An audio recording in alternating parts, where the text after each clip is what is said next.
Right, we're back. Okay. So she's just joining. Sorry, And that's Timmy, brilliant. What good timing. All right. Oh, brilliant.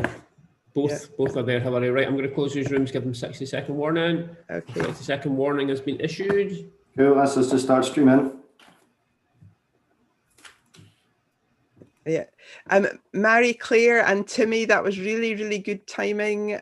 We've just got people in breakout rooms. So great to have you as part of the session.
Sorry, I have a problem getting in.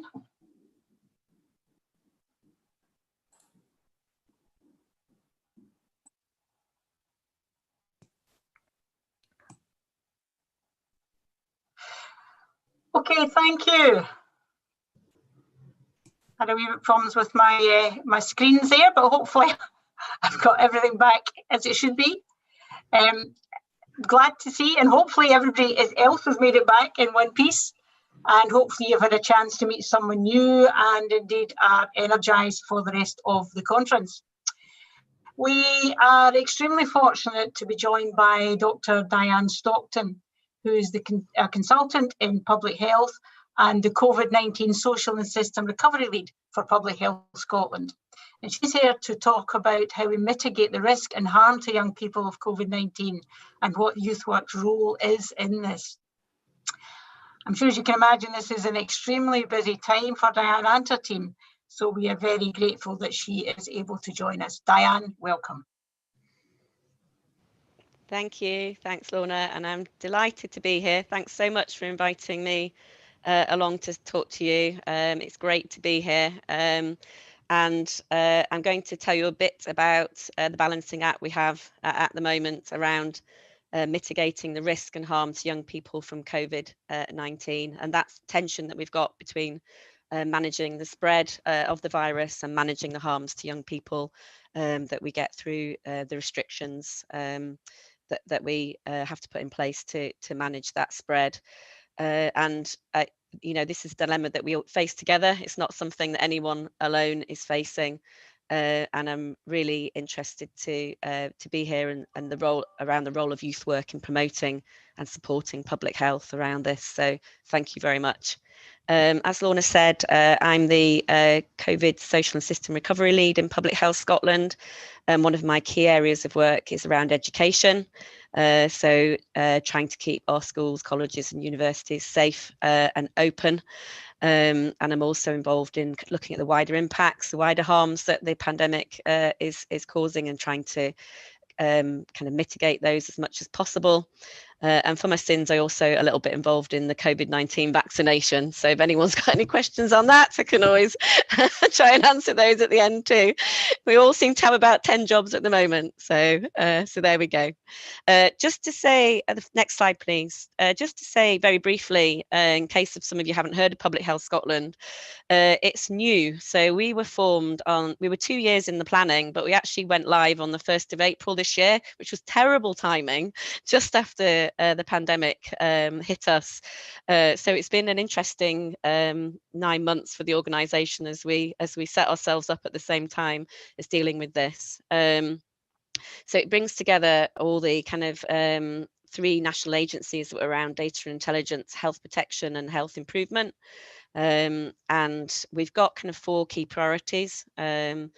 that we're trying to address. So one is obviously the impact of COVID-19, the impact on health, economy, society.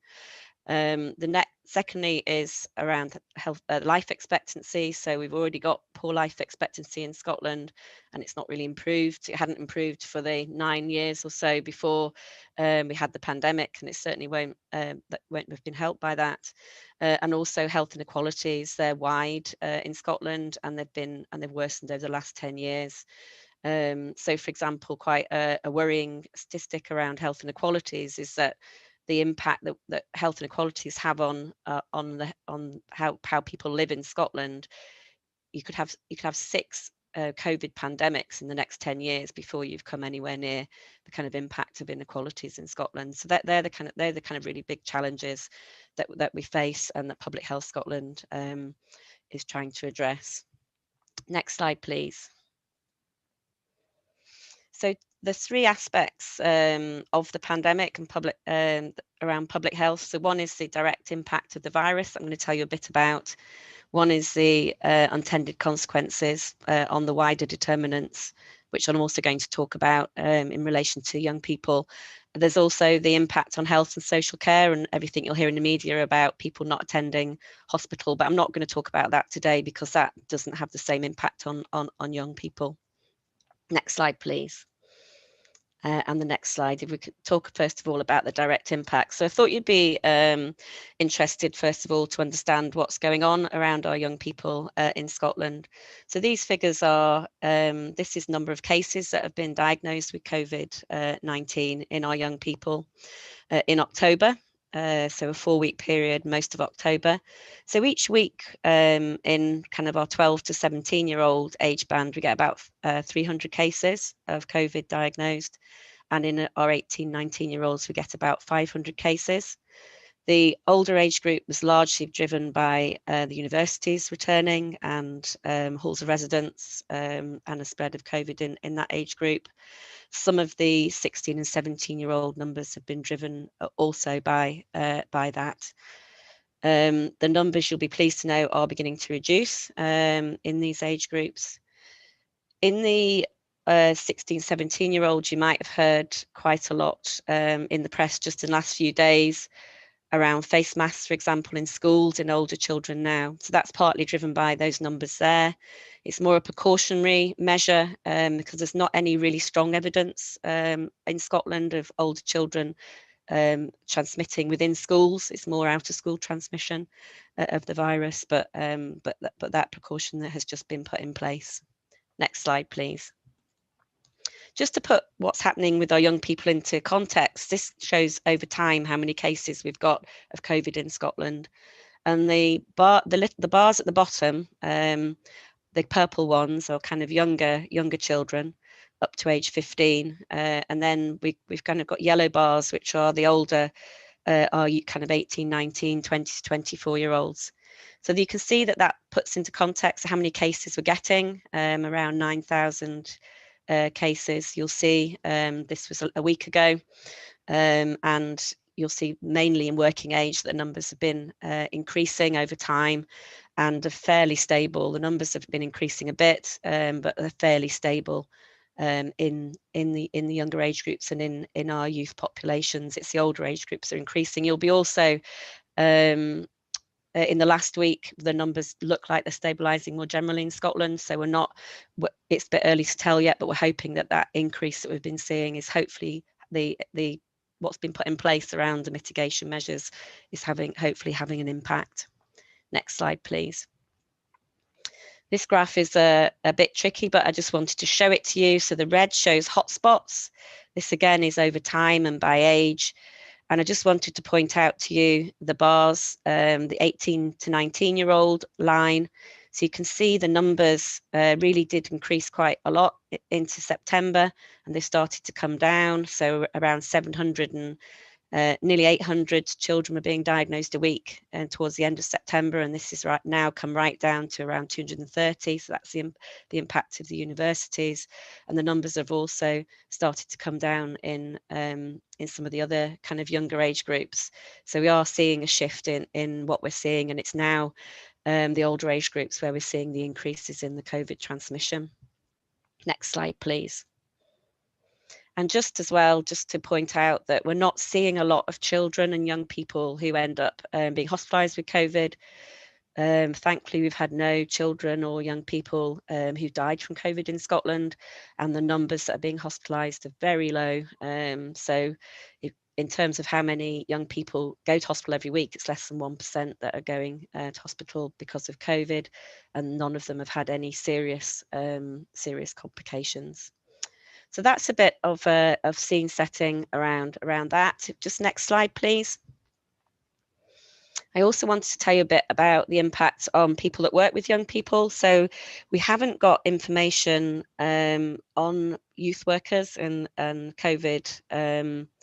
We can't specifically identify that, but what we can do is identify people who have, when they've been to the test and trace system, and because they're a positive case, that have said that they work in an occupation sector, which is early learning and childcare. So, or education and childcare.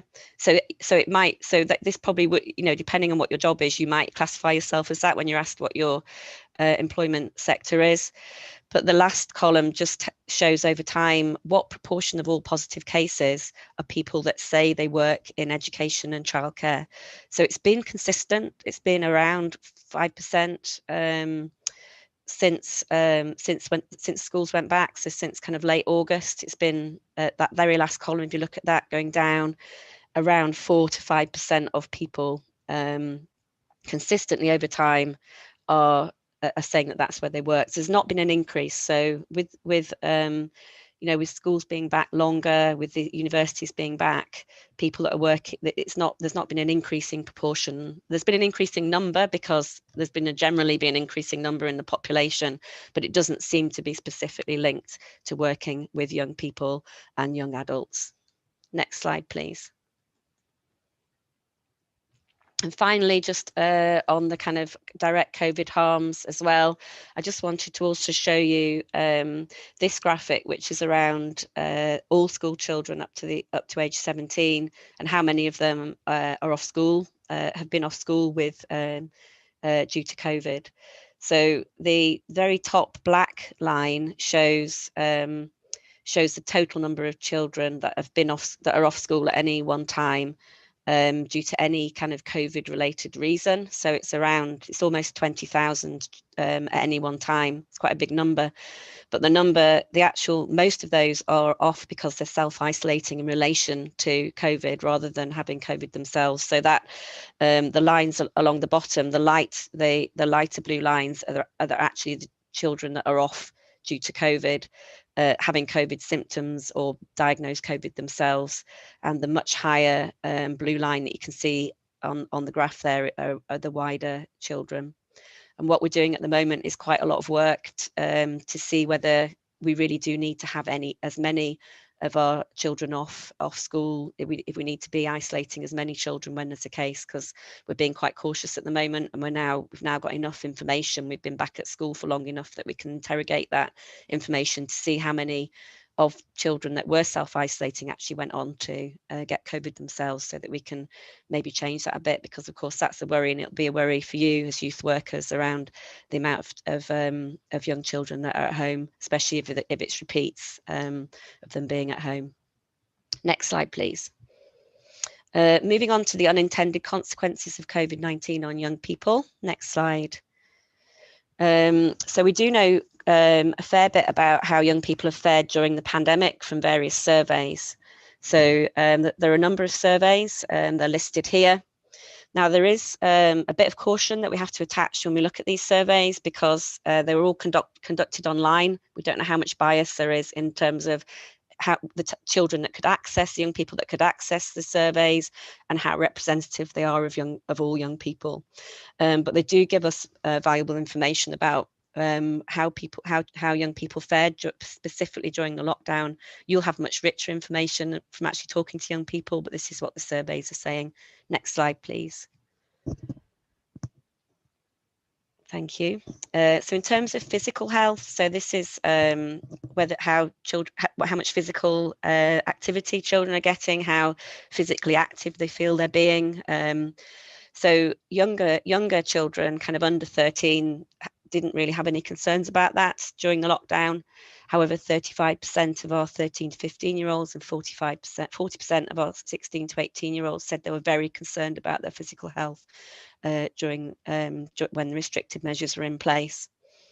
In addition, that 29% of boys and 44% of girls said they were sleeping worse than before the pandemic, and 35% of young carers were struggling to eat healthily and get enough exercise, and 14% said they struggled to acquire food and medicines. Next slide, please. Many young people were also really concerned about their educational prospects. So there was 73% were moderately extremely worried about exams and coursework, and 72% of our older children were moderately to extremely worried about education in general. And young people also found that homeschooling was really stressful, with 55% of boys and 60% of older girls finding it really hard to adapt to homeschooling. And 45% of our young carers found they didn't have enough time to study, although a substantial number also said it helped them to cope by being at home. So that was a mixed picture. Next slide, please. Also, around 6% of young people were really concerned about the impact of restrictions on mixing with friends and family. And of course, that's continued now, especially now we've moved to the levels, and for the parts of the country where people are in levels 3 and 4, and restrictions, especially they move into level 4. And 74% of young carers said they felt less connected to others since before the pandemic. Next slide, please. On mental health, we've also seen a downward trend since the pandemic started. So first of all, the first set of figures here shows concern about people's own and others' well-being. So mental health, MHWB is mental health well-being. So particularly with increasing age, then young people, particularly 16 to 18-year-olds, had concern. 73% had concern for their own well-being, and 61% for others' mental well-being. We also looked at low mood. So there's this big survey called HBSC, which is done across the whole of Europe, and we looked at how many girls and boys said they had felt low mood recently in that survey, which is pre-pandemic. So 41% of girls, for example, had had a low mood pre-pandemic, and that's increased in the WHO Wellbeing Index, which has been done since the pandemic, to 59%. And you can see that for younger and older boys and girls, there's been an increase, not so much for older boys, but in the other age groups, there's been an increase in how many of our young people are feeling a low mood. Next slide, please. And finally, on mental health, there was children generally did feel negative about the closure of their place of education. I imagine that quite a few young people were quite happy at the very beginning to have a few weeks off school, but as that time continued, they felt very negatively about that, and the fact that they were missing out on that. And in terms of young carers, 45% said their mental health was worse than before the pandemic. 69% of those young people feeling more stressed, and 38% feeling unable to cope. So we're seeing, I would say, we've seen, certainly seen, and I'm sure the talks that you'll hear through the rest of the day will back this up. We've seen some, some real impacts on our young people around their mental well-being. Next slide, please. I also wanted to just talk about the impact of poverty. So the impact of COVID-19 will have heightened poverty in certain groups. We know that. We know it's had an impact on low-paid workers, underemployed workers, women and ethnic minorities who are already struggling. We also know that young people across Scotland are facing some of the toughest labour market conditions. So there's been modelling done that suggests that youth unemployment has peaked with over 100,000 young people facing unemployment by next year. That's over 1 in 3 of our Scotland's young workforce. We also have seen the biggest increase in universal credit claims. Younger claimants, our under 30s, are showing the largest increase in claims since the beginning of the year. It's almost doubled. And our younger claimants now represent just under a third of all claimants. So this just reiterates the fact that our young workers have been more likely to be impacted by employment sectors shutting down and by being on 0-hour contracts. Next slide, please. This graph shows what our children in poverty levels were before COVID. So around 24% of our children were living in what we call relative poverty before the pandemic hit, and we expect that when we get the figures for this year that will have increased. Next slide, please. So what do we do? So there's nothing inevitable about poverty. We can solve it, and the increase in poverty due to COVID isn't inevitable either. And we know, for example, that during economic downturn that we saw back in 2008 to 2012, that some countries actually managed to get a decrease in child poverty. And that was due to the social protection policies that they put in place for children and families. Next slide, please. So I feel like I've probably depressed everybody. So I wanted to finish off by just talking about what we can do. So next slide, please. There's some really practical things that we can do around the poverty issue in particular. So we know what makes a real difference to incomes. We know we know that we need a whole system approach, and that we need to all work together. And there's a real role for yourselves in this, in helping to advocate for this, in making sure that the young people that you work with understand what's available to them in terms of mitigating the poverty that they might be feeling. Next slide, please. There's also the Scottish Government's Youth Guarantee.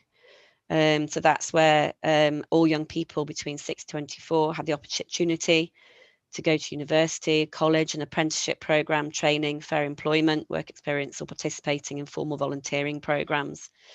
So it's how do we make sure that that collectively together we ensure that all our young people are aware of this and are taking up these offers. It feels like public health and youth work have got a really strong role together in this area. Next slide, please.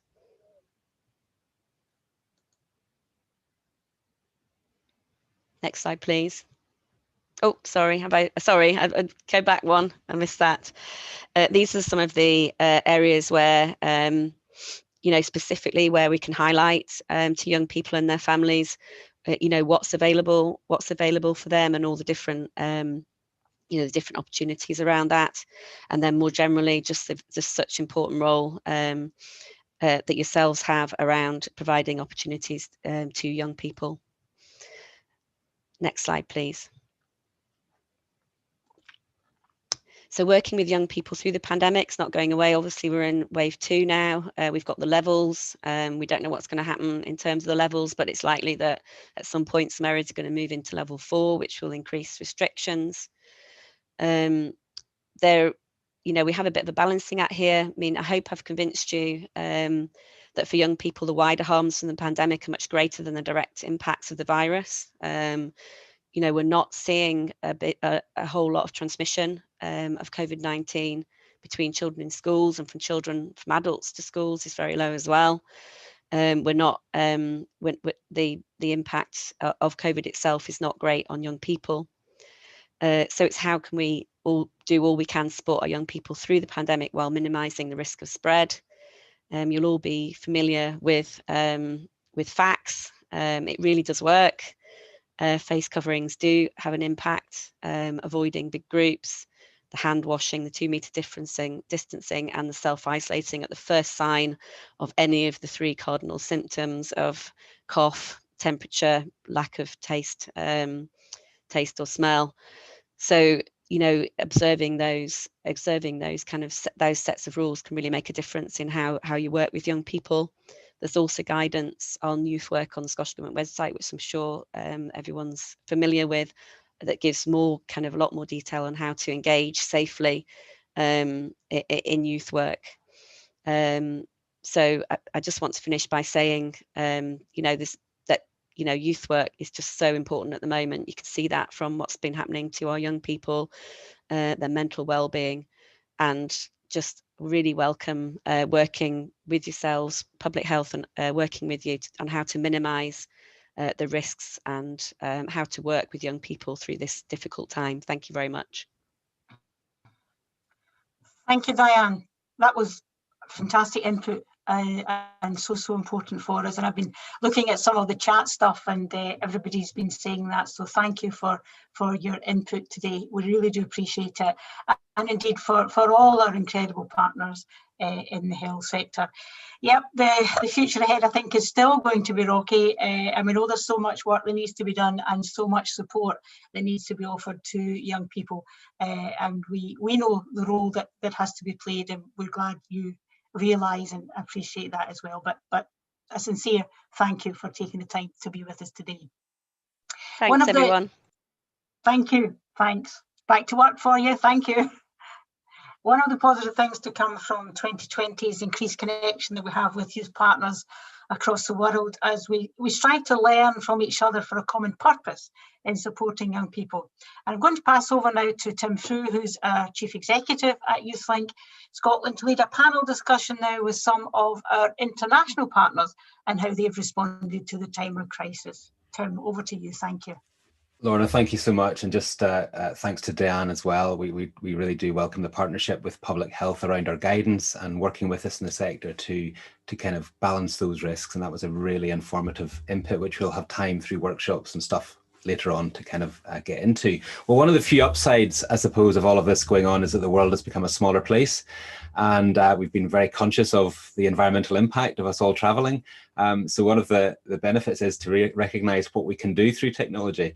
So I had the opportunity to interview Kevin Washington, who is the YMCA USA president earlier last week. And also I've got an opportunity to speak live to Timmy Boutsen from the Flanders from Belgium National Youth Agency, and Marie Claire from the National Youth Council of Ireland. And just a bit, again, linking to what Diane has said, you know, as well as all the stats and the info, and it's really important to know that we need to hear and listen to young people, which is very much part of what we are doing in youth work, and also hear from our partners around the world. And the theme of today, resilience and resourcefulness. So we wanted to ask the question, how did that look in a different context? So I think an interview with Kevin is about to play now.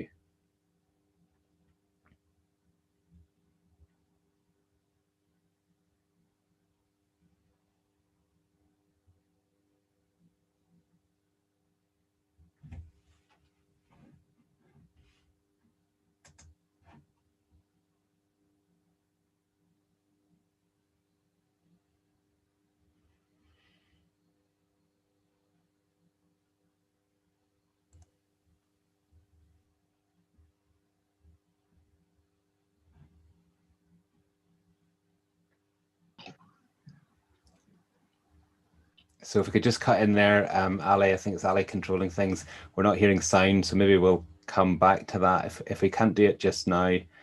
Shall we give it one more attempt? And if we can't do it now, we'll come back to it at the end of the interview.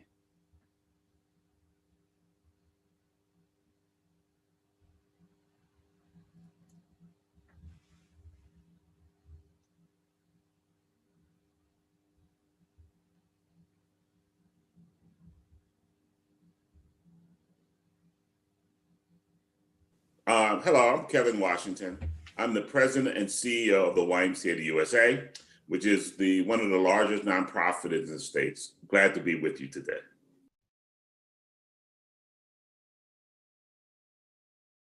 It's been devastating.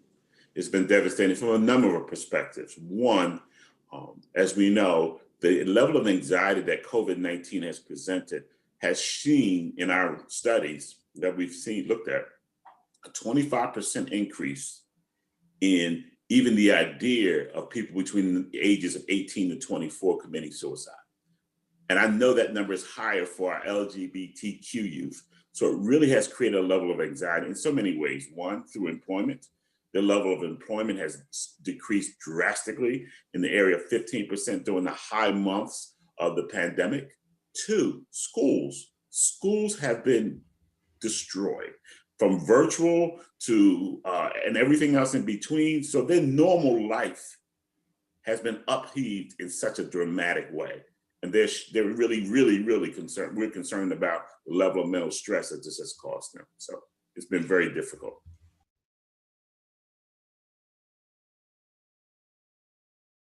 One of the things that as an organization we've been proud of, but also I think the space has been, one, we've been partnering with local school districts to ensure while they're remote, we've been providing support not only physically, but emotionally for those young people.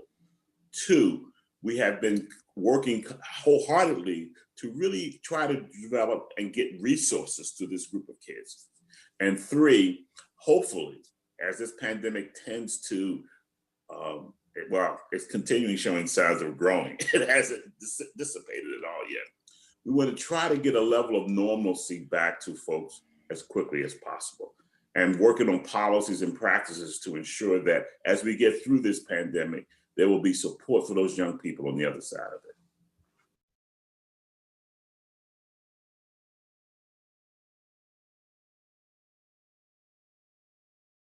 Just like America, the Y has had a renewed focus on racism and racial injustices and systemic racism in our country. Here's what I say all the time. The Y is an American institution. We were founded in 1851. So we reflect all that's good and all that's bad about America. So we have to work to ensure that we are using all the tools and assets that we have to address systemic racism in our organization, in our communities, and in our country. What we're doing, we have a relationship with the People's Institute, which is an anti-racist multicultural organization that we've been working with. What I say to everyone is we're on a journey as an organization, but we can't do that unless we work on ourselves individually, because we got to deal with ourselves first, then our communities, then our country.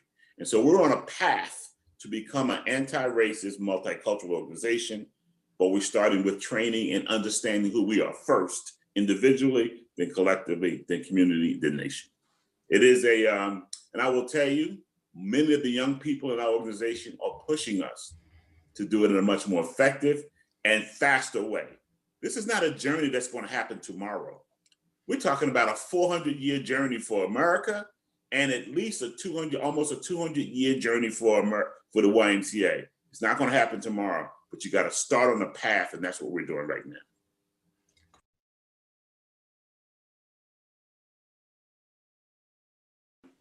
The challenges are finding the kind of individuals and staff members who have the empathy and capacity to do this work at a high level, and being able to provide the rewards for them to support that field, because they're not the most highly paid individuals in the world, but we need them more than ever. I'm a clear example for what a good youth worker can do. As I tell everyone, I started in the Y at age 10. I got engaged with connected with Bill Morton, who was a youth worker. He changed my life. He changed the pattern of my life. Those relationships that young people establish with youth workers can be the kinds of relationships that put them on a path to reach their full potential. So we need them. We have to find ways to ensure that we can pay them in a way that's consistent with what their needs are, and put them in an environment where they can be successful. But more importantly, we have to open up to them. They're going to expect and want more from organizations than they've seen in the past. And that, I think, is going to be a significant challenge for our organizations, like YMCAs and other youth-serving organizations.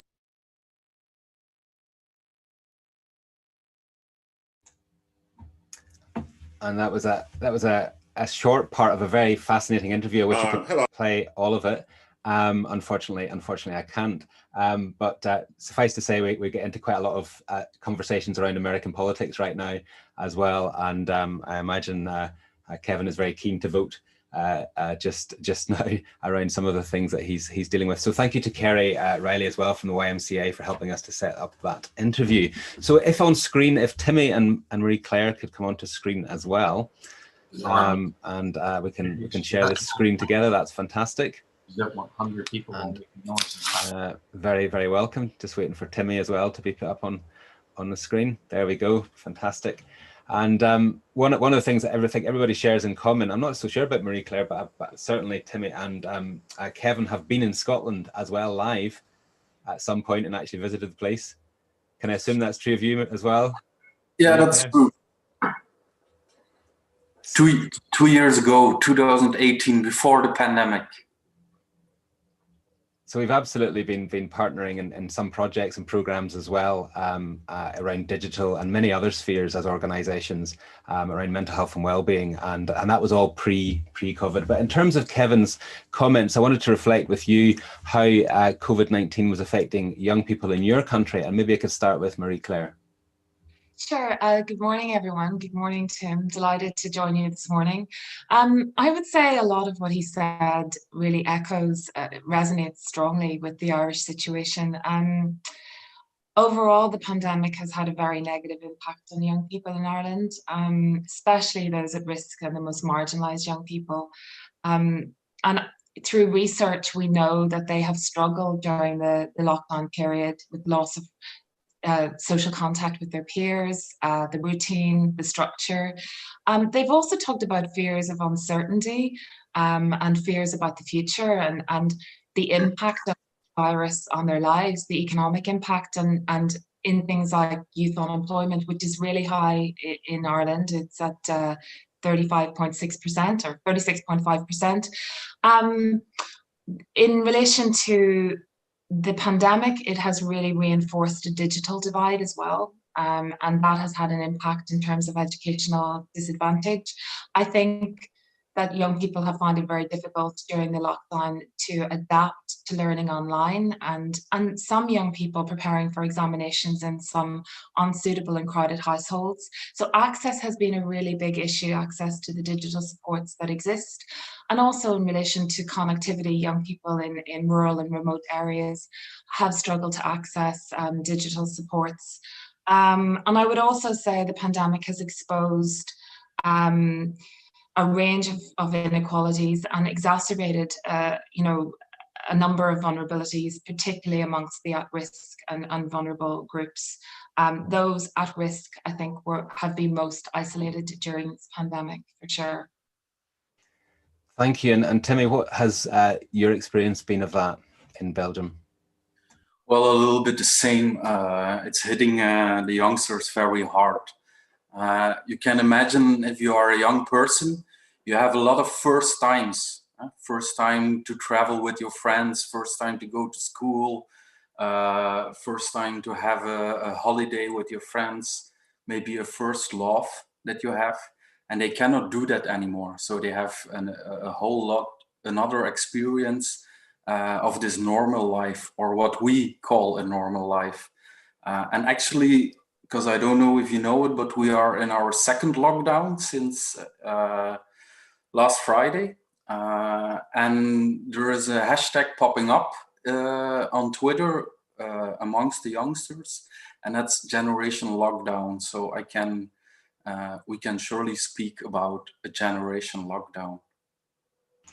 That's really interesting, Timmy. And I think reflecting back on the public health discussion, I don't know if you saw any of that, but that balance of the spread of the risk, but the harms that are impacted as we lock down on young people, it's a very, very tough moral choices that are being made, as well as public health choices in that space. Timmy, if I could come back to you and ask the question about how the youth work sector has responded to this. Well, we actually had our first respondents in the first lockdown in March and April. We had three concerns. One was that we need to put in the perspective of young children because everything was closed. And actually now the politicians also say to us, we actually forgot about the young people. So in the exit strategy in May and in June, the first thing was to put together a process with the politicians and also the virologists, if I say that correct, what we can do to give some more space to young people again. So that was the first concern. Second concern was what to do with the primary holiday, the summer holiday in July and August. So we did everything again with the politicians and the virologists to make that happen. And that actually worked. We made some protocols, we made some rulings that all the activities, there are about more than 20,000 activities for young people in summer, that they can happen. We worked in bubbles of 50. And the third thing was what we more call, because in Flanders we have a lot of just normal leisure activities. We also call that youth work, and we also got what we more call the youth welfare. The youth work that is more busy with welfare. Actually, we responded very quickly to open up some things for youth workers, that they can still see young people one-to-one, or that they can still do activities with small groups of 8 persons. And over to Marie-Claire, one of the discussions I remember having with Mary was around essential workers way back, and she said that there was a new term in youth work in Ireland that was used because you didn't, like the rest of us, we were battling as to whether we should be seen or not seen as essential workers. Did you want to say a bit about that and how the sector has responded? I think, yes, that's absolutely right. It's been challenging. It's been very challenging. And I think that's reflected really in the review that we did of the sector response, which showed that, 14% of organizations couldn't provide a service during this period of lockdown, the first lockdown. We're in our second lockdown now. And 59% saw a significant decline in the number of young people whom they previously engaged with. But we also saw extraordinary creativity and adaptability and innovation throughout the country. Organizations really stepped up. They facilitated young people to, mainly through digital supports, through mental health, social media campaigns to promote mental health and positive well-being. They engaged in distribution of food hampers, care packages, loads of activity packs. Young people were writing letters to older people in their communities. They were making knitted hearts to distribute to patients in hospitals. They were making PPE, thank you videos for frontline workers. So much good youth work practice, it's documented in the report that's available. But the challenges, I think, are something that we can really reflect and learn on.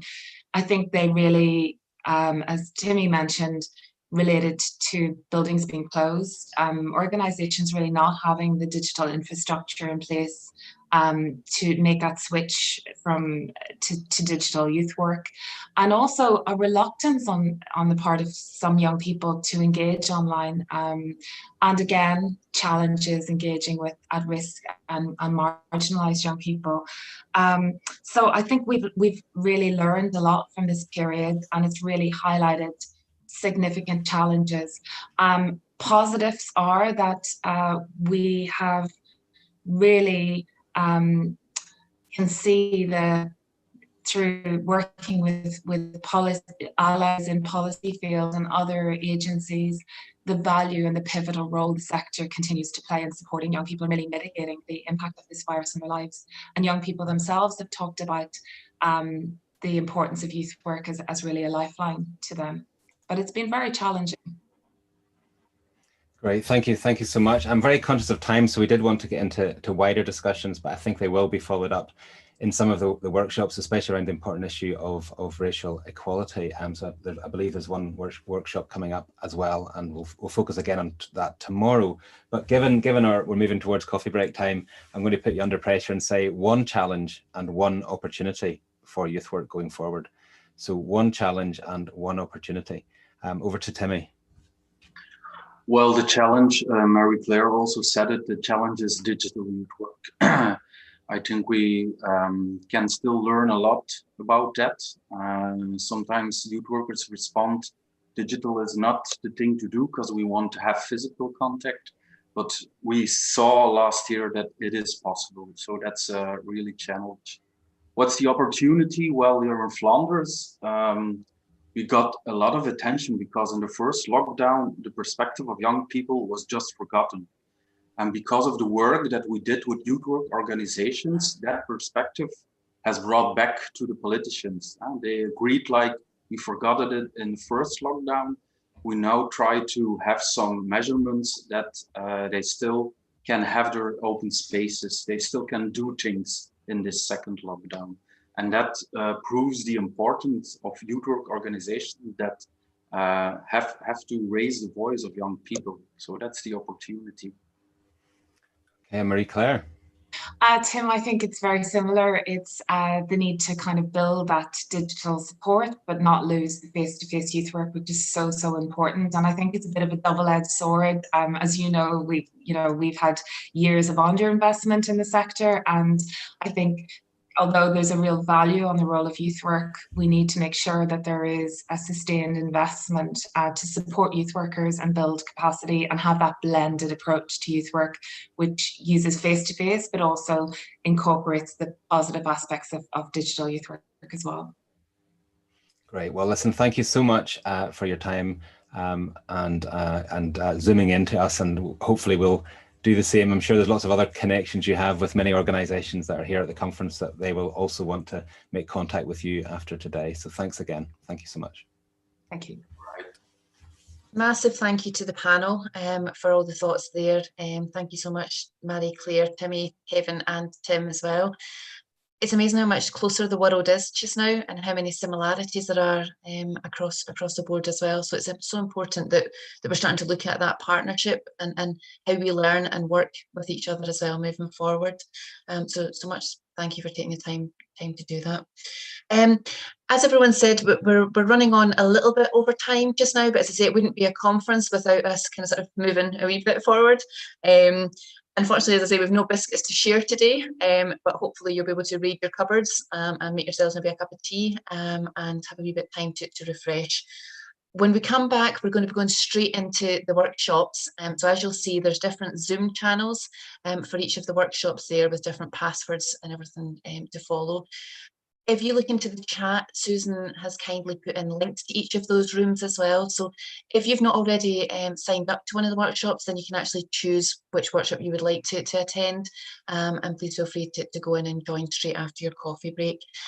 As we're running slightly over, if we could maybe take a 10-minute coffee break this time round. So coming back just after 20 past 11 and going straight into the rooms there. If anyone has any other difficulties, then please do put some messages in chat and we'll try to make sure that we assist you and get you into your rooms. So go, without further ado, go and enjoy your coffee, and thank you very much.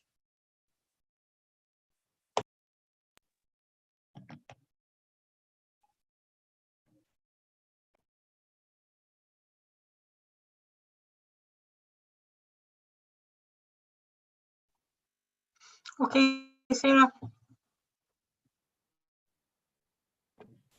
Lorna here. Okay. Hi, Lorna. Yeah, I'm okay, thank you. How are you? I'm fine. Okay. Doing fine. Okay.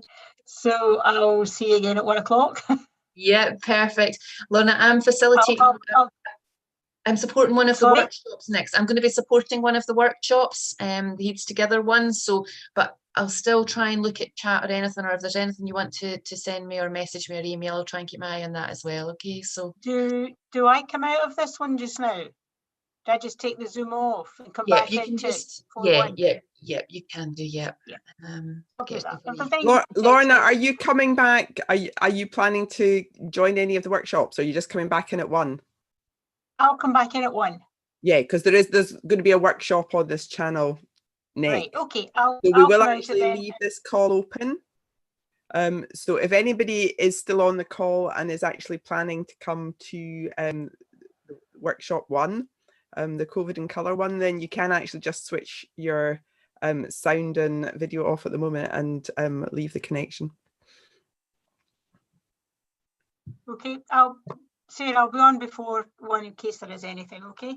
Fantastic. Yeah, that was great, Lorna. It went really well. It's great to have your input. No, it's fine. They not a problem. The speakers were fantastic. Just really great. strong. Really well. Yeah, much appreciated. Okay. Brilliant. Have a great, folks. I'll go and get myself a coffee. Okay, fantastic. Okay. Yeah, so Sarah, you'll be heading off to channel 2. Yes, yeah. So I think it's Chris, isn't it, who's on here? Is it, Chris, are you about? Can't see him in the chat just now, but he was previously. He was, I think he was around earlier, so he's probably just straight after the workshops, it'll be into lunch. So the good thing with that is, I suppose, if any of the workshops run on slightly, it's actually okay. Do you know what I mean? So it might mean that it cuts off a little bit of the chunk. We will start back at 1 o'clock thereafter, though. So it might mean 55 minutes, depending on how long. Yeah, slightly shorter lunch break. I think that's the best catch-up place, isn't it? So okay. Eddie, can you confirm you've got this channel for me, please? 2 shakes, 1 still. Folks, I'm going to have to disappear because I'm in another room in a minute. Okay, so but I'll see you in a wee bit, and thank you all. Yeah, well, I'm the same, and Ali's the same. But Yes, Ali, thank you. Before you go, you're planning to. Can you just make sure you hand the host to Sarah on channel 2? That would be brilliant. And then I think you're heading to channel 6. Kevin's waiting to get handed over the host. Right. Okay. So Kevin's in the waiting room, right? Is he?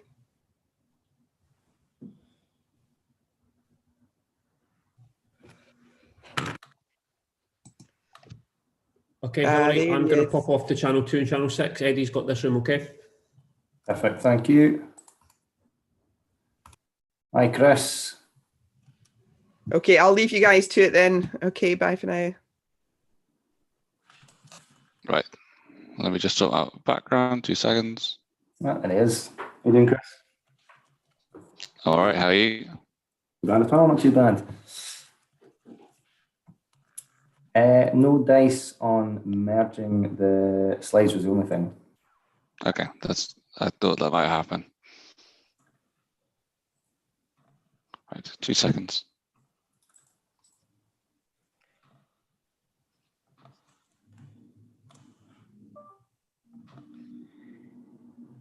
There we go. I'm on message now. Yeah, looking good. Right.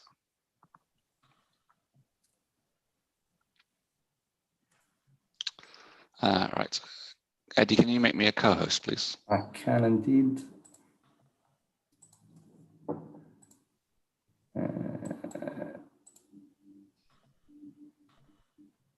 Thank you. There we go.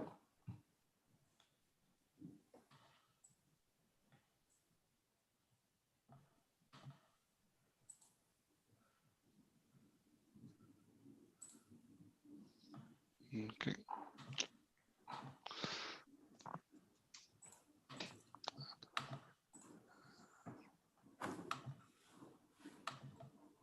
Need to be a bit of ambient music for these waiting rooms, don't we? Yeah, that would be good actually.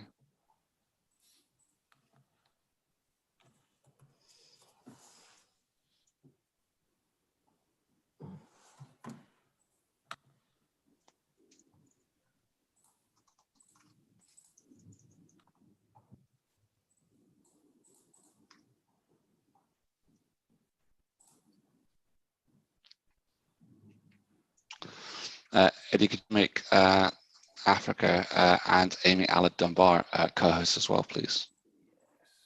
What's up?